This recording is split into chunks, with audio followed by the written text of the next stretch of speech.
The day I stopped being free. My daughter called me selfish for refusing to babysit for free. Not once. Repeatedly for a year, every time I asked for a single afternoon back that was mine. It ended with her standing in my kitchen, arms crossed, staring at my suitcase by the door like it had personally insulted her. A cruise itinerary was sticking out of the side pocket. She said, "A real grandmother doesn't need to be paid to love her grandkids." I want you to sit with that sentence for a second because I did. I raised her for 18 years without asking anyone to pay me either. And somehow, at 68, I was the one being accused of not loving enough. Here's how it started. I retired after 31 years running payroll for a trucking company in Ohio. The kind of job where you learn to keep your voice level while a driver screams about a missing check. My husband Walt died 4 years before that fast, no long goodbye. When I finally retired, I had a plan. The Grand Canyon at sunrise, a river cruise through Europe I'd been saving brochures for since 2019, a watercolor class on Tuesdays. Small things. Mine. For 4 months, that's exactly what I did. Then my daughter Renee had her second baby. Her husband Todd's hours doubled. And one Monday morning at 6:40 a.m. my phone rang. "Can you just take Emma to school? Just this week." That week never ended. Within a year, I was picking Emma up from school at 3:15. Watching the baby until 6:30, and had quietly let go of nearly everything that used to be mine. I canceled a dermatologist appointment twice and then just stopped rebooking it. I let my gym membership lapse. I stopped going to watercolor class because Tuesdays had become free, and free in that house had come to mean available to them. My friend Carol noticed before I did. We were at our usual diner and she watched me check my phone 3 times in 20 minutes before she put her fork down. "Your mother didn't do this," she said. "She'd watch you 2 hours on a Saturday and tell your father she needed her show back." I told her it was different now. Families needed more help. I was the only one close enough to give it. She just looked at me the way you look at someone explaining very reasonably why something that clearly isn't fine is fine. By month 8, the arrangement had teeth. Renee started scheduling her own hair appointments during my time with the kids. Not just work hours. "You're already there," she'd say. "It's not like it's extra." When my knee started acting up from chasing a toddler all day, she suggested I try a knee brace from the pharmacy, then asked if I could stay late Friday because Todd had a work thing. One Sunday she called at 8 in the morning to ask if I could take Emma to a party, so she and Todd could make a couple's massage they'd booked. I said yes. Of course I said yes. On the drive home, Emma told me she hoped I'd come to her own birthday in the spring, because Mom said you might be too busy with your own stuff. I didn't know what my own stuff was supposed to be anymore. Most of it had disappeared from my calendar around month 6.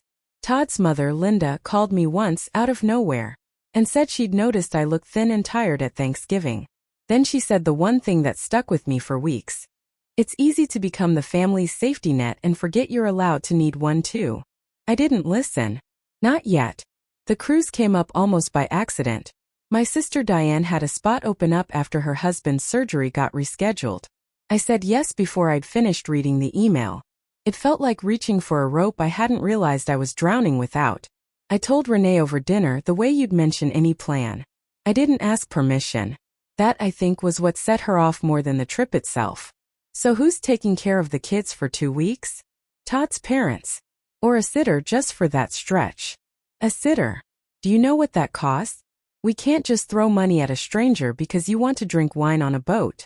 Something in me, quiet old banked for a year, finally caught fire. "I raised you and your brother for 18 years without being paid," I said. "I'm asking for 14 days out of the 360 I've already given you this year. A normal grandmother thinks about her family first." I've replayed that sentence more times than I can count. Not because it was clever, because it wasn't a request anymore. It was a bill. And apparently I'd been in debt the whole time without ever seeing the invoice. I went on the cruise anyway. The Rhine in October was cold and sharp and beautiful, and standing on that deck near a lock outside Koblenz, I realized I hadn't felt that loose in my own body in over a year. I bought Emma a small wooden fox in Cochem. I bought myself a watercolor set in Cologne, because some habits once remembered are hard to let go of twice. Renee didn't call once while I was gone. Not even the day we lost signal near a lock, and I genuinely panicked that something had happened to one of the kids. When I got home, she'd already arranged pickup through Todd's mother without telling me. A clean, deliberate message that the family didn't need me after all. Then she didn't speak to me for almost a month. Emma, 7 and utterly without diplomacy, asked me at a birthday party, in front of 3 other mothers, why I didn't love her anymore. I told her that wasn't true. I meant it with my whole chest. Then I sat in my car in her friend's driveway for 20 minutes before I could make myself drive home. 5 weeks of near silence. I did laundry. I repainted the Cologne Cathedral 4 times because I couldn't get the light on the water right.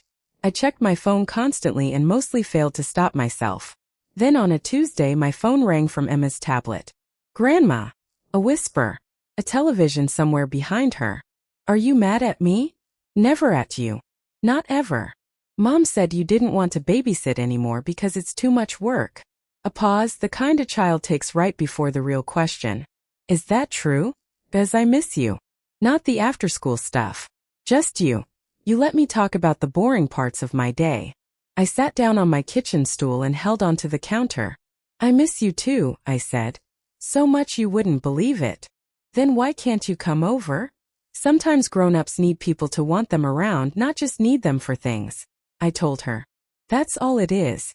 It's never been about you. I want you around even when there's no things to do," she said, and then in a rushed whisper, "I have to go, Mom's coming." She hung up. I sat in that kitchen a long time, the phone still warm, the light going orange and then gray through the window. Renee and I talked 2 days later at her kitchen table, Cooper asleep upstairs. She apologized first for the pickup for going around me, and I could see it cost her. I told her something I'd never said out loud, not even to myself until that week. That I'd give anything for those kids, time, money, whatever I had left, but I needed to be asked, not assigned. That there's a difference between a grandmother who shows up because she wants to and one who shows up because she's afraid of what happens if she doesn't. She cried. I did too, which I never do, not even at Walt's funeral. She admitted quietly that Linda had said almost the same thing to her the week before. That maybe it took 2 women saying it before it landed anywhere real.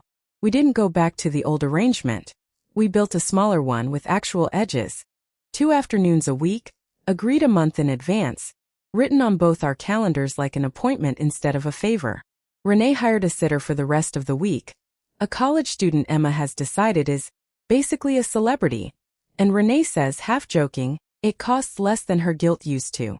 I take Emma to the library alone on Thursdays now. No baby, no rush to beat Todd's truck home.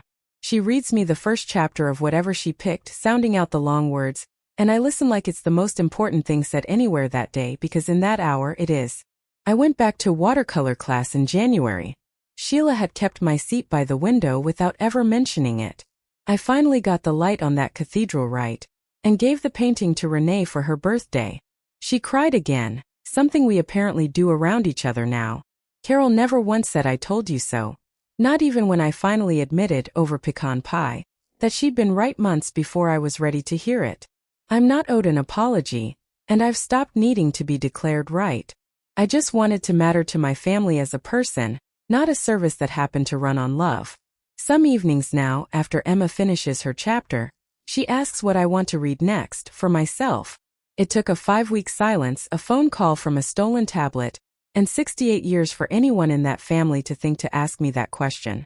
I answer her every time like it's the first time anyone ever has.